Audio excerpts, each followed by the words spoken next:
Good morning to all. Welcome to with news. లక్ష్యం సమాజయుతం.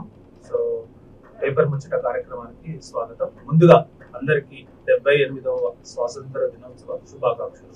ముందుగా విశ్వాంబర పత్రికలోని ప్రముఖ వార్తలను ముందుగా చూద్దాం. సో మా పోటీ పొరుగు రాష్ట్రాలతో కాదు ప్రపంచంతోనే అని రేవంత్ రెడ్డి నిన్న కాగ్నిజెంట్ క్యాంపస్ ప్రారంభోత్సవ కార్యక్రమంలో చెప్పాడనమాట.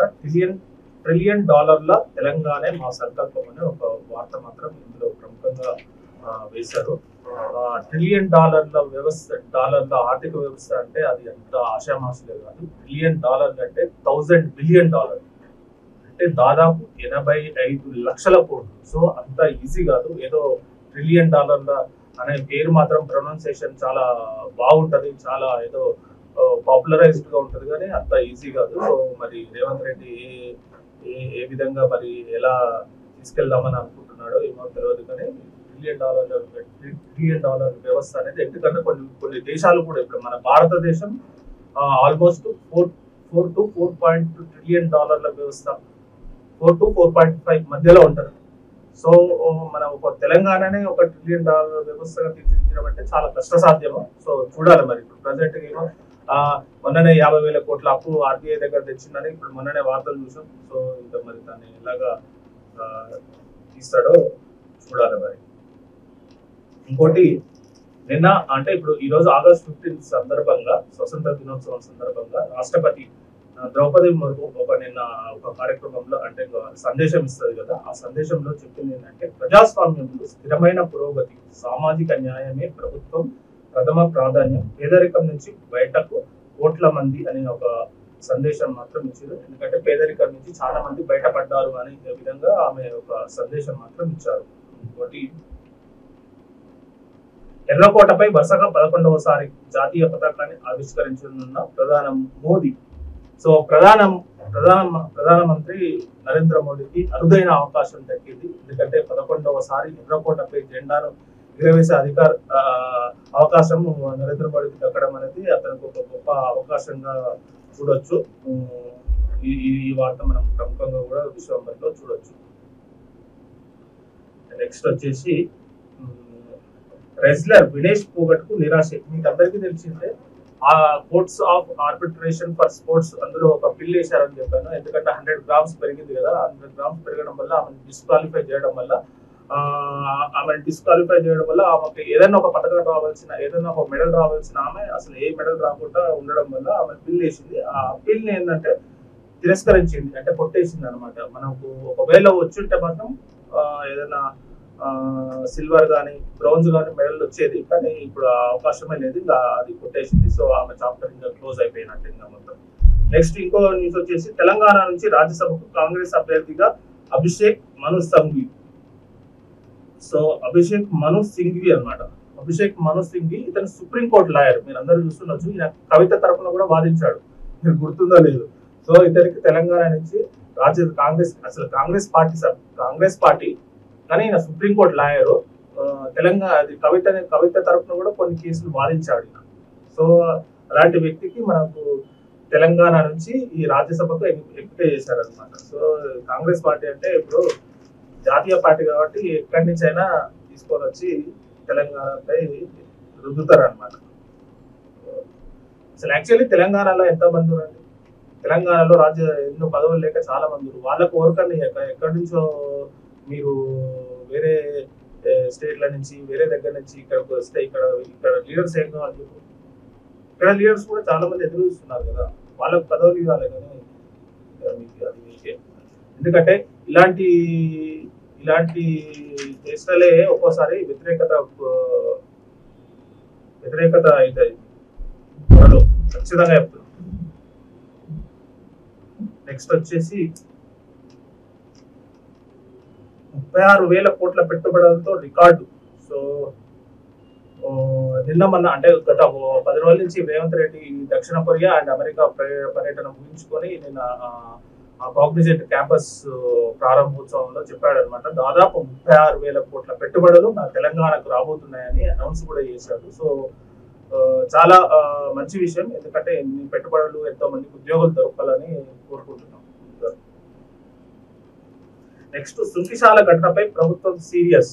సో సుంకిశాల ఘటన అనేది చాలా డ్యామేజింగ్ అయింది. ఎందుకంటే ఈ సుంకిశాల ప్రాజెక్ట్ అనేది ఇది నాగార్జున సాగర్ నుంచి అంటే కృష్ణా జలాల డెడ్ స్టోరేజ్ నుంచి వాటర్ ను హైదరాబాద్ అండ్ రంగారెడ్డి ఈ సాగునీటి కోసం ఒక టనెల్ తీసుకొని వచ్చారనమాట. దాన్ని ఆ వాల్ కూలిపోవడం వల్ల ఆ ప్రాజెక్ట్ అనేది మొత్తం వేస్టేజ్ అయిపోయింది. సో దాని డైరెక్టర్ సుంకిశాల డైరెక్టర్ సుదర్శన్ ను బదిలీ చేసింది. సో దీనిపై ఒక కమిటీ కూడా చేయబోతున్నది, ఎంక్వైరీ కూడా చేయబోతుంది. కాకపోతే ఏంటంటే ఈ సుంకిశాలపై ఎంక్వైరీ చేస్తున్నారని చెప్తున్నారు కానీ ఈ ప్రాజెక్ట్ కట్టింది ఎవరంటే Megha engineering company. So Megha engineering కంపెనీపై అసలు ఎంక్వైరీ చేయాలి కానీ సుంకిశాలపై ఎంక్వైరీ చేస్తున్నామని ఒక ప్రకటన మాత్రం ఇచ్చారనమాట. సో ఈ వార్తను కూడా ప్రముఖంగా మనం విశ్వాంబర పత్రికలో చూడొచ్చు. ఇంకోటి మరో బంగ్లాదేశ్ చేస్తారా అనే ఒక ప్రతిపక్షాలపై మమతా బెనర్జీ ధ్వజం. మీకు అందరికీ తెలిసిందే కోల్కతాలో ఒక వైద్యురాలపై గ్యాంగ్ రేపు అండ్ మర్డర్ కేసు విషయంలో దేశం మొత్తం ఉవ్వెత్తున నిరసన ప్రకటిస్తున్నారు అనమాట. చాలా మంది నిరసన ప్రకటిస్తున్నారు. ఎందుకంటే ఆ తల్లిదండ్రులకు 3 గంటల వరకు ఆ అమ్మాయి ఒక శవాన్ని కూడా చూపియలేదంట కోల్కతా పోలీసులు. ఎంత దారుణం తెలుసా ఇది. ఆ అమ్మాయిని చనిపోయిన తర్వాత 3 గంటల వరకు ఆ తల్లిదండ్రులను కూడా చూపెట్టలేదు. ఇట్లాంటి కేసు ఏదో ఉందని చెప్పి ఈ కేసును సిబిఐకి అప్పచెప్పారు ఆల్రెడీ. ఇప్పుడు ప్రెసెంట్ గా సిబిఐ దీని మీద దర్యాప్తు చేస్తుంది. 3 వీక్స్ టైం కూడా ఇచ్చింది కోర్టు. అది కోల్కతా హైకోర్టు 3 వీక్స్ లో మీరు పూర్తి దర్యాప్తు ఇవ్వాలని చెప్పి కోర్టుకు సబ్మిట్ చేయాలని చెప్పి వాళ్ళకి ఆదేశం కూడా ఇచ్చారు. కానీ ఆ పోస్ట్ మార్టం రిపోర్ట్ మాత్రం భయంకరంగా అసలు ఆ అమ్మాయిని అయితే ఎంత దారుణంగా అంటే మీరు నమ్ముతారో నమ్మరో ఆ అమ్మాయి జననాంగాలలో 150 grams ఆఫ్ వీర్యం ఉందని అందులో ఏది పోస్ట్ మార్టం రిపోర్ట్ లో తేలింది. అంటే ఒక నార్మల్ గా ఒక 15 grams ఉండాల్సిన ఒక మనిషికి 150 grams అంటే ఎంతో మంది ఆమెను ఒక గ్యాంగ్ రేప్ చేశారు. ఇందులో 2-3 కలిసి గ్యాంగ్ రేప్ రిపీటెడ్ గా చేశారన్న ఆరోపణ మాత్రం ఖచ్చితంగా ఇది నిజమవుతుంది అనే ఖచ్చితంగా నిజమవుతుంది. సో దీనిపై సిబిఐ ఎలాంటి దర్యాప్తు ఎలాంటి నివేదిక ఇస్తుందో చూడాలి. దీనిపై ఫాస్ట్ ట్రాక్ కోర్టు ఏర్పాటు చేసి నిందితుడికి కంపల్సరీ ఉరిశిక్ష మాత్రం కంపల్సరీ ఇవ్వాలని మనం అందరం కోరుతాం. ఎందుకంటే దీనిపై చాలా మంది సోషల్ మీడియాలో కానీ వాట్సాప్ గ్రూప్లలో కానీ చాలా మంది దీని మీద క్యాంపెయిన్ కూడా చేస్తున్నారు. వాళ్ళందరికీ మనం మద్దతుగా నిలిచి కంపల్సరీ నిందితుడికి కంపల్సరీ ఉరిశిక్ష తొందరగా వేయాలని. ఎందుకంటే ఈ లేట్ చేసి ఇది చేసి అది చేసి కాకుండా ఇమీడియట్ గా ఒక 90 రోజులనే ఉరిశిక్ష వేయాలని మనం అందరం ప్రయత్నిద్దాం. ఇంకోటి మెట్రో స్టేషన్ లో పార్కింగ్ కు ఇక డబ్బులు చెల్లించాల్సిందే. ఎల్ఎన్టీ మెట్రో రైల్ సంస్థ ప్రకటన, ప్రయాణికుల ఆందోళన. సో వీళ్ళు మెట్రో స్టేషన్ లో పార్కింగ్ కంటే ఇంకా డబ్బులు చెల్లాల్సిందే. అంటే చాలా మంది డబ్బులు తీసుకుంటున్నారండి. కొన్ని దాంట్లో అయితే ఇప్పుడు డబ్బులు ఆల్రెడీ తీసుకుంటున్నారు, మీకు తెలియదేమో అనుకుంటా. కానీ చాలా మంది డబ్బులు తీసుకుంటున్నారు. మీరు మళ్ళీ దానికి డబ్బులు చెల్లించాల్సిందే అనే ప్రకటన ఎందుకు చెప్పండి, వేస్ట్ గా. హైడ్రాపై వ్యతిరేకత రద్దు చేయాలని మజ్లిస్ కార్పొరేటర్ డిమాండ్, మేయర్ విజయలక్ష్మికి వినతి పత్రం. సో హైడ్రా అనేది మీకు అందరికీ తెలిసిందే. రేవంత్ రెడ్డి ఖచ్చితంగా చెరువు బఫర్ జోన్ లో ఉన్న ల్యాండ్లను ఎవరైనా ఆక్రమించి అపార్ట్మెంట్లు కట్టిరో దానికి సంబంధించిన భూములను కాపాడుకోవడానికి ఏర్పాటు చేసిన దాన్నే హైడ్రా అంటారు. సో హైడ్రా కమిషనర్ రంగనాథన్ కు బాధ్యతలు కూడా ఇచ్చాడు. సో ఆయన సీరియస్ గా పనిచేస్తున్నాడు. సో ఆయన సీరియస్ గా పనిచేస్తుంటే అతని పార్టీ నుంచి మొన్ననేమో దానం నాగేందర్ అంటాడు, నువ్వు ఎప్పుడైనా ఆఫీసర్ వే, నేను లోకల్, నువ్వు ఈ రోజు ఈ పోస్ట్ ఉంటావు, రేపు ఇంకో పోస్ట్ ఉంటావు, కానీ నేను మాత్రం లోకలే అని ఆయన బెదిరించే విధంగా మాట్లాడబోతున్నాడు. ఇంకో అతను ఏం చేస్తున్నాడంటే ఇప్పుడు మజ్లిస్ మేయర్ అసలు హైడ్రాపై రద్దు చేయాలని చెప్పి మేయర్ విజయలక్ష్మికి ఒక వినతి పత్రం ఇచ్చారట. మరి ఎందుకో మరి ఇప్పుడు బఫర్ జోన్ లా చెరువులను కబ్జా చేసి ఈ ప్లాట్లు అమ్ముకొని వాళ్ళు కోటీశ్వర్లు కావడం మంచి వ్యవస్థ అంటే ఎందుకు ఉండొద్దు, ఎందుకు రద్దు చేయాలని చెప్పు. హైడ్రాను బడా కార్పొరేటర్లు బడా నేతలు చెరువులను భూములను కబ్జా చేసి ఆ కబ్జా మీదకెళ్ళి అపార్ట్మెంట్లు లేవట్టి పెద్ద వెంచర్లు వేసుకొని వాటిని అమ్ముకొని ఇప్పుడు నిజాయితీ ఆఫీసర్ వచ్చి దాని మీద నేను ఇది చేస్తా అని చెప్పి అది ఓన్లీ ఆయన ఆఫీసర్ ఓన్లీ అది సీఎం గైడ్ లైన్స్ ప్యూర్ గా చెప్పాలంటే హైడ్రా అనేది pure CM Revanth Reddy interest తోని ఆయన ఏర్పాటు చేసిండు. దానికి మీరు నమ్ముతారో నమ్మరో ఆయన ఇంకా హైడ్రా పోలీస్ స్టేషన్ కూడా ఏర్పాటు చేస్తారని చెప్పి 250 మంది ఎంప్లాయీస్ కూడా ఏర్పాటు చేస్తారని చెప్పిండు. ఎవరైతే పోలీస్ దాంట్లో ఉన్న అత్యాధునిక మంచి పోలీసులు వాళ్ళని పికప్ చేసి ఇందులో మీకు ఇస్తాను 250, ఇప్పుడు మీకు పోలీస్ స్టేషన్ కూడా ఇప్పటికి పూర్తిగా సీఎం ఇంట్రెస్ట్ ఇది. సో సీఎం ఇంట్రెస్ట్ మీరు ఎందుకు చేస్తున్నారు?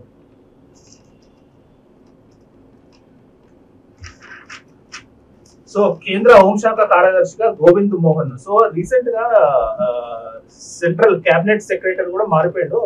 సెంట్రల్ క్యాబినెట్ సెక్రటరీ వచ్చేసి సోమనాథ్, అతను మధ్యప్రదేశ్ క్యాడర్ అనుకుంటా. సో సోమనాథ్ సెలెక్ట్ చేసారు క్యాబినెట్ సెక్రటరీ. అంటే చాలా హైలీ ప్రొఫెషనల్, అంటే ఐఏఎస్ లో అత్యంత పవర్ఫుల్, అత్యంత ఇంకా పిఎం రేంజ్ లో ఉన్న పోస్ట్ ఏంటంటే క్యాబినెట్ సెక్రటరీ. అతనేమో సోమనాథ్. ఇప్పుడు కేంద్ర హోంశాఖ కార్యదర్శిగా గోవింద్ మోహన్. సో ఇతను అమిత్ షా కింద పనిచేస్తాడు అనమాట. సో ఇతను కేబినెట్ నియామకాల కమిటీ ఆమోదం అని ఒక వార్త మనం విశ్వంలో చూడొచ్చు. ఇంకోటి ఏంటంటే గవర్నర్ కోటా ఎమ్మెల్సీల నియామకంపై ప్రభుత్వానికి ఊరట, హైకోర్టు ఆదేశాలపై సుప్రీం స్టే. మీకు అందరికీ తెలిసిందే, గత అప్పుడు రేవంత్ రెడ్డి గవర్నమెంట్ వచ్చిన కొత్తలో ఇద్దరిని, ఎవరిని, కోదండరామరెడ్డిని మరియు అలీఖాన్ ఇద్దరిని గవర్నర్ కోటాలో ఎమ్మెల్సీలుగా తీసుకున్నారు అనమాట. గవర్నర్ కు రికమెండ్ చేసిరు, అంటే గవర్నర్ కోటా ఎమ్మెల్సీలుగా వీళ్ళిద్దరిని రికమెండ్ చేసిరు. ఎందుకంటే కోదండరామ్ సార్ ను కంపల్సరీగా మినిస్టర్ గా తీసుకోవాలంటే ఎమ్మెల్సీ కానీ ఎమ్మెల్యే కానీ ఉండాలి. సార్ ఇప్పుడు ఏ పదవిలో లేడు కాబట్టి ఎమ్మెల్సీ తీసుకునేటప్పుడు గవర్నర్ కోటాలో తీసుకోవాలని ఇద్దరు రికమెండ్ చేసి గవర్నర్ కూడా ఆమోదం తెలిపింది. ఆమోదం తెలిపినాక వీళ్ళు ఏం చేశారంటే దాసోజు శ్రవణ్ కుమార్ ఇంకో అతను హైకోర్టులో కేసు వేశారు. ఎందుకంటే మేము కూడా అప్పుడు టిఆర్ఎస్ గవర్నమెంట్ కూడా గవర్నర్ కోటాలో ఇద్దరు పేరు ప్రకటించింది, దాసోజు శ్రవణ్ కుమార్ ను ఇంకోను. అయితే అప్పుడు గవర్నర్ తమిళసై వీళ్ళిద్దరిని ఆపింది అనమాట.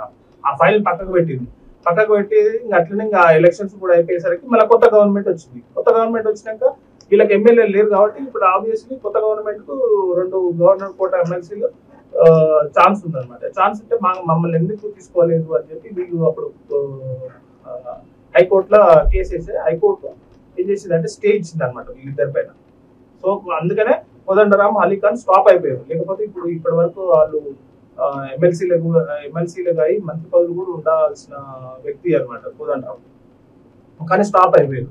స్టాప్ అయిపోతే వాళ్ళు ఏం చేసిందంటే సుప్రీంకోర్టు పోయారు. సుప్రీంకోర్టు పోతే ఈ హైకోర్టు ఇచ్చిన తీర్పుపై స్టే ఇచ్చింది అనమాట. స్టే ఇస్తే ఇప్పుడు నాకు తెలిసి కోదండరామ్, అలీఖాన్ ఇద్దరు ఎమ్మెల్సీలుగా కాబోతారు. సో కోదండరామ్ గవర్నమెంట్ లో కూడా రాబోతున్నాడని నా అభిప్రాయం. సో ఇదండి. సో విశ్వాంబర పత్రికలో న్యూస్.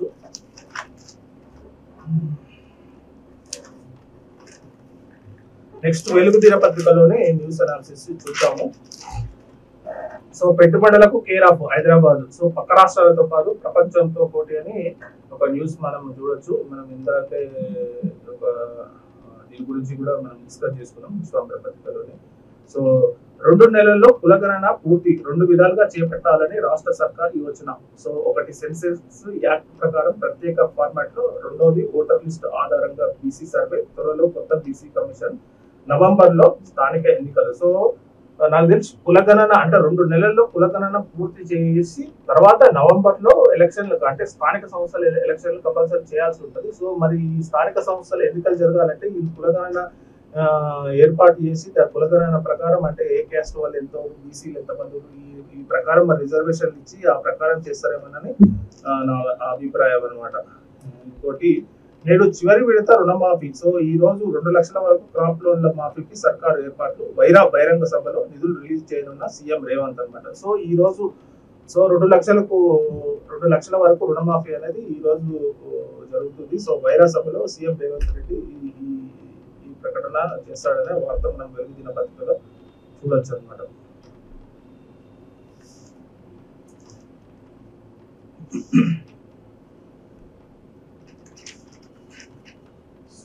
ఇంకోటి సుంకిశాల ఘటనలో 5 అధికారులపై వేటు అనమాట. సో నేను ఇందాక కూడా చెప్పాను, ప్రాజెక్ట్ డైరెక్టర్ సుదర్శన్ పై బదిలీ వేటు వేశారు. సో 4 ఆఫీసర్ల సస్పెన్షన్ చేశారు.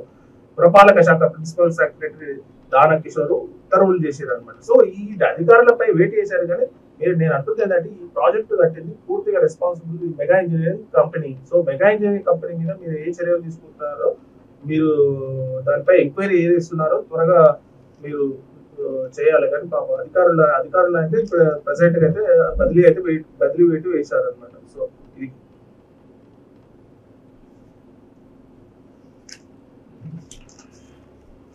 నెక్స్ట్ రాష్ట్రాన్ని అప్పుల పాలు చేస్తున్నారు, మేము రాష్ట్ర సంపద పెంచామని కేటీఆర్ ఒక వాక్యం ఒక స్టేట్మెంట్ ఇచ్చారు. సో మేము రాష్ట్ర సంపద పెంచామంట. సో కాంగ్రెస్ గవర్నమెంట్ ఏమో రాష్ట్రాన్ని అప్పుల పాలు చేస్తుందని ఇతను ఒక ఇది చేశారు. ఎందుకంటే ఎవరి గవర్నమెంట్లు ఉన్నప్పుడే వాళ్ళేమో ఇట్లా మాట్లాడతారు, మళ్ళీ వచ్చినప్పుడేమో ఇట్లా మాట్లాడతారు. సో ఆర్బీఐ దగ్గర నుంచి ఎవ్రీ వీక్ పోయేది పోతూనే ఉంటుంది, వచ్చేది వస్తూనే ఉంటుంది. సో ఇదంతా కామన్ అన్నమాట, ఇది నార్మల్ గా జరిగే ఒక రొటీన్ చర్య మాత్రమే.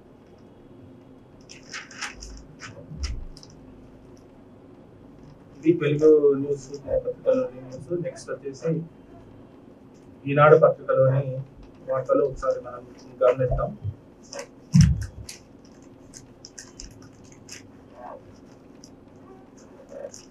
సో కాంగ్రెస్ రాజ్యసభ అభ్యర్థిగా అభిషేక్ సంఘవి, అంటే నేను ఆల్రెడీ మీకు ఇదివరకే నేను చెప్పాను. సో అభిషేక్ సంఘవిని తెలంగాణ తరఫున రాజ్యసభ సభ్యుడిగా పంపుతున్నారు అనమాట. సో $1 ట్రిలియన్ తెలంగాణ లక్ష్యం, మా పోటీ ప్రపంచంతోనే పొరుగు రాష్ట్రాలతో కాదు అని అంటున్నారు.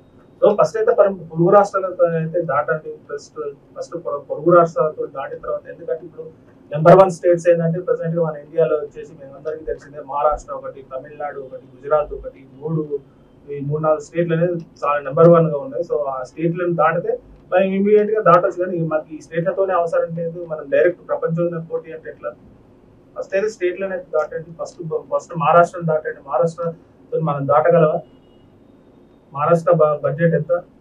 ఒక ముంబై బడ్జెట్ ఎంత తెలుసా? ఒక స్టేట్ బడ్జెట్ ఉన్నంత ఉంటుంది ముంబై బడ్జెట్. ముంబై ఎన్ని 4 పార్ట్లు ముంబై. సో ఇంకా అది అట్లా మనం ఎప్పుడు ఒక రియాలిటీలో ఉండాలి, అన్రియాలిటీలో లేకుండా మనం ఉండకూడదు. ఫస్ట్ నువ్వు మహారాష్ట్రను దాటు, నిజంగా చెప్తాను, నువ్వు ప్రపంచంతో అవసరం లేదు. సో నీకు ఆశయం గొప్పదే కావచ్చు, కాదనకూడదు, కానీ రియాలిటీలో కూడా ఉండాలి మనం. సో మనం ఫస్ట్ మనం పొరుగు రాష్ట్రమైన మహారాష్ట్రను దాటరాదు. మహారాష్ట్రను దాటిన తర్వాత మనం చాలా సక్సెస్ అయినట్టు, ఎందుకంటే మహారాష్ట్ర బడ్జెట్ అనేది ఒక చాలా పెద్ద హైలీ బడ్జెట్. మహారాష్ట్ర స్టేట్ అనేది దేశానికి ఎంతో ఇచ్చేస్తుంది, ఎందుకంటే మహారాష్ట్ర అనేది పెద్ద బిజినెస్ సిటీ, బాలీవుడ్, చాలా రకాల పోర్టు.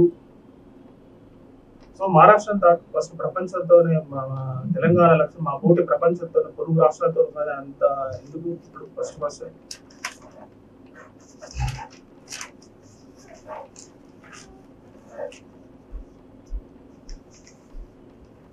ఇంకోటి హైకోర్టు తీర్పుపై సుప్రీం స్టేట్స్. నేను ఇందాక కూడా చెప్పాను, గవర్నర్ కోట ఎమ్మెల్సీ నియామకాల్లో ఇది హైకోర్టు, దాని గురించి మనం ఒక ఇందాక న్యూస్ కూడా మనం చేస్తున్నాము. ఇంకోటి సో రాష్ట్రపతితో రాహుల్ భేటీ. సో ఇదొక కొత్త ఆశ్చర్యకరం. కాంగ్రెస్ అగ్రనేత రాహుల్ గాంధీ బుధవారం రాష్ట్రపతి ద్రౌపది ముర్ముతో సమావేశమయ్యారు. ఈ విషయాన్ని రాష్ట్రపతి కార్యాలయం ఎక్స్ ద్వారా తెలియజేసింది అనమాట. సో సమావేశానికి సంబంధించిన చిత్రాన్ని పోస్ట్ చేసింది. లోక్సభలో ప్రతిపక్ష నేత రాహుల్ హోదాలో రాష్ట్రపతి రాహుల్ గాంధీ భేటీ కావడం ఇదే తొలిసారి అనమాట. సో ప్రతిపక్ష నేతగా అతను సో ఇండిపెండెన్స్ డే ముందుగా ఫార్మాలిటీగా కలిసాడు అనుకుంటాను. నెక్స్ట్ బుధవారం భారత్ ఒలింపిక్ అథ్లెట్లను కలిసిన రాష్ట్రపతి ద్రౌపది ముర్ము యువతకు ప్రేరణగా నిలిచారని భారత అథ్లెట్లతో రాష్ట్రపతి ఒక బిందు అంటే వాళ్ళతో ఒక సమావేశం జరిగిందనమాట. భారత అథ్లెట్లు ఎవరైతే ఒలింపిక్స్ కు వెళ్ళారో వాళ్ళందరినీ కలిసారనమాట మేడం ద్రౌపది ముర్ము.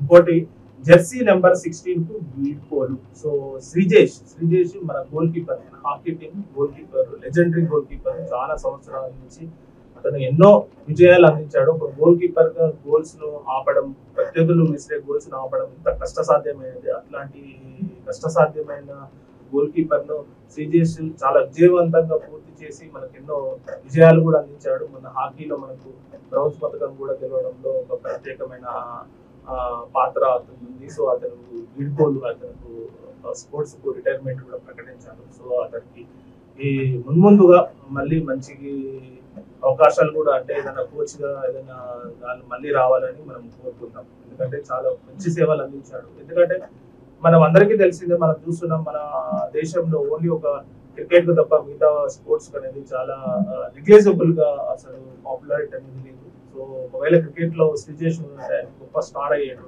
కానీ దురదృష్టం శాంతి ఏంటంటే మన హాకీ టీం అనేది మన జాతీయ క్రీడ. అయినా కానీ తనకు పాపులారిటీ లేదు. సో సో ఉన్న దాంట్లో సో అతనికి మాత్రం చాలా గొప్ప సేవలు అందించాడు శ్రీజేష్. సో సో అతనికి రిటైర్మెంట్ గా ఒక శుభాకాంక్షలు తెలుపుతాం.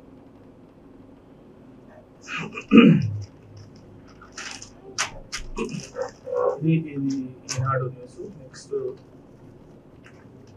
నమస్తే తెలంగాణలో చూద్దాం. నేడైనా నిజం ఒప్పుకోండి, మోటార్లు బిగించింది ఎవరు, మాటలు చెప్తున్నది ఎవరు. సో ఇది మోటార్ల దాని గురించి నేడైనా నిజం ఒప్పుకోండి అనమాట అని ఒక వార్తను అయితే వేశారు. సో ఇంకోటి ముమ్మాడికి గుడ్డి దర్బారే, సుంకిశాల మునిగిన 5 రోజులకు సర్కార్ దృష్టి అని ఒక వార్త వేశారు. అంటే మనకి గవర్నమెంట్ కు సంబంధించి వేశారనమాట. సో పొరుగు రాష్ట్రాలతో కాదు ప్రపంచంతో పోటీ అని సేమ్ ఇదే వార్త. దీని గురించి నేను మళ్ళీ చెప్పాను కూడా. సో ఇది ఒక వార్త. హెడ్ కానిస్టేబుల్ యాదయ్యకు రాష్ట్రపతి మెడల్. So great. అసలు ఆయన హెడ్ కానిస్టేబుల్ యాదయ్య అంటే దాదాపు చైన్ స్నాచర్ పట్టుకుంటే అతను 7 కత్తిపోట్లు గురయ్యాడు. సో 7 కత్తిపోట్లకు గురైన ఒక దీశాలిగా అతను మాత్రం వదలలేదు. సో అతనుకి రాష్ట్రపతి మెడల్ ఇచ్చారనమాట. సో హ్యాట్స్ ఆఫ్ చెప్తాం ఒకసారి. ఎందుకంటే 7 కత్తిపోట్లు జరిగిన ధైర్యంగా ఎదుర్కొని ఆ చైన్ స్నాచర్ పట్టించాడంటే ఆయన చాలా పెద్ద గుండె ధైర్యమే ఉండాలి. ఎందుకంటే అంత ఈజీ కాదు కదా 7 కత్తిపోట్లు గురైన తర్వాత కూడా ఉండడం.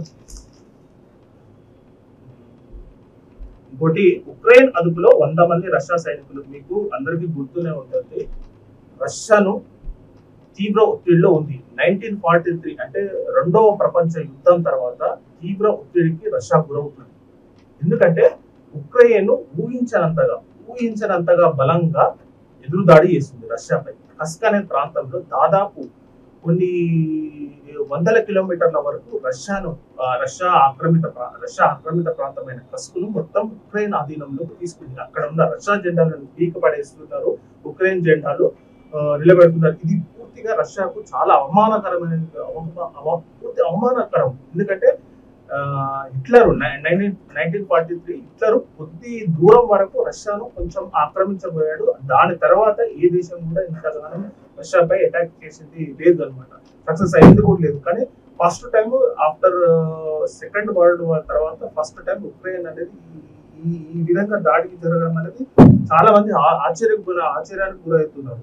ఎందుకంటే ఇంకా 100 మంది రష్యా సైనికులు కూడా ఇక్కడ అదుపులో ఉన్నారంట. సో ఇప్పుడు మెల్లమెల్లగా చూస్తే మరి రష్యా అంత ఈజీగా, ఎందుకంటే ఇప్పుడు సైలెంట్ గా ఉంటుంది కానీ రష్యా అనేది పూర్తిగా అణ్వస్త్ర దేశం. దాని దగ్గర ఎంత న్యూక్లియర్ బాంబ్స్, హైడ్రోజన్ బాంబ్స్ చాలా ఉంది. మరి వాళ్ళు ఏమైనా ఒత్తిడికి గురై అణ్వస్త్రంగా మారే అణ్వస్త్ర దేశంగా ఎందుకంటే అణ్వస్త్ర దేశం కాబట్టి అణ్వస్త్రాలు ప్రయోగిస్తారు మాత్రం ఉక్రెయిన్ మాత్రం పనికి రాకుండా అయిపోతుంది. మరి చూడాలి ఇంకా పుతిన్ ఎలాంటి నిర్ణయం తీసుకుంటాడో చూడాలి. మరి ఈడీ చీఫ్ గా Rahul Naveen. So enforcement director, మీకు అందరికీ తెలిసిందే ఎన్ఫోర్స్మెంట్ డైరెక్టర్ అనేది ఈ మధ్య కాలంలో ఎంతో కీలకంగా మారింది. చాలా మంది డబ్బుల విషయంలో అంటే మనీ లాండరింగ్ గురించి కానీ డబ్బులకు సంబంధించింది కానీ చాలా మంది అరెస్ట్ అవుతున్నారు. ఈ ఎన్ఫోర్స్మెంట్ డైరెక్టర్ కేసులోనే చాలా కఠినంగా ఉంటుంది. ఈ పిఎంఎల్ఏ అంటే prevention of money laundering act అనేది ఈ ఈడీఏ పెడుతుంది, ఎన్ఫోర్స్మెంట్ పెడుతుంది. ఇదివరకు సంజయ్ ఎవరు ఉండే అతను, సో అతను మాది ఇప్పుడు రాహుల్ నవీన్ కొత్త అతను డైరెక్టర్ వేశాడంట. హైదరాబాద్ మా బలం, ఈ తరహా నగరం దేశంలో ఎక్కడ లేదు. ఇది మాత్రం ఖచ్చితంగా నిజమండి. ఎందుకంటే హైదరాబాద్ అనేది తెలంగాణకు చాలా బలం. ఎందుకంటే ఈ టైప్ ఆఫ్ నగరం అనేది ఎక్కడ ఉండడానికి అనేది లేదని రేవంత్ రెడ్డి ఒక కామెంట్ కూడా చేశారు. ఇందులో వాస్తవం కూడా ఉంది. ఎందుకంటే హైదరాబాద్ అనేది కొంచెం ఎన్విరాన్మెంట్ కొంచెం భూమి అంటే ఎంతో ల్యాండ్ ఉంది, గవర్నమెంట్ ల్యాండ్స్ అనేది చాలా ఉన్నాయి. ఇప్పటికీ చాలా మంచిగా యూజ్ చేసుకుంటే చాలా ఉపయోగపడుతుంది. కానీ కొందరు దుర్మార్గులు ఏం చేస్తారంటే కబ్జాలు చేసి కొంచెం ఆక్రమించి దానివల్ల నష్టం చేకూరుస్తుంటారు. కానీ లేకుంటే మంచి ల్యాండ్ కూడా ఇప్పటికి కూడా ఉంది, చాలా ల్యాండ్ కూడా ఉంది. విద్యుత్ కేంద్రాలపై అలసత్వం వద్దని ఒక బట్టి విక్రమార్క ఒక స్టేట్మెంట్ ఇచ్చాడు. జల విద్యుత్ కేంద్రాల్లో ఇబ్బందులు వస్తే వెంటనే నా దృష్టికి తీసుకురండి. ఎందుకంటే విద్యుత్ శాఖ మంత్రి బట్టి విక్రమార్క కాబట్టి విద్యుత్ కేంద్రాల్లో తలెత్తే సమస్యలపై ఒక కమిటీ కూడా ఏర్పాటు చేయాలని చెప్పాడు.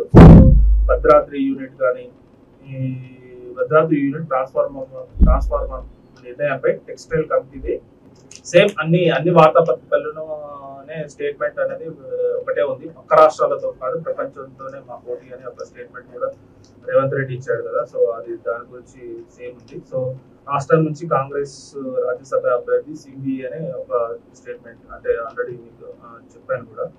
సో ఆశలు ఆవిరి వినేష్ పిటిషన్ తిరస్కరించిన కాస్. సో ఈ కాస్ అనేది కొట్టేసింది వినేష్ పోగొట్ను. అది కూడా కొంచెం జర నేను ఆల్రెడీ చెప్పాను. సో చైనా నుంచి దిగుమతులు 13% అప్ అన్నమాట. చైనా నుంచి దిగుమతులు మనం కొట్ల ఏదో గొడవలు అనుకుంటుంటాం. చైనా భారత్ రిలేషన్స్ బాగాలేదు అని అనుకుంటున్నాం, కానీ చైనాకు ఇండియాకు $100 బిలియన్ వాణిజ్యం నడుస్తుంది ప్రజెంట్. ఏ కంట్రీతో మనం చేస్తలేం, ఇంత బిజినెస్ ఒక చైనా భారత్ వాణిజ్యం వాల్యూ వచ్చేసి $100 బిలియన్.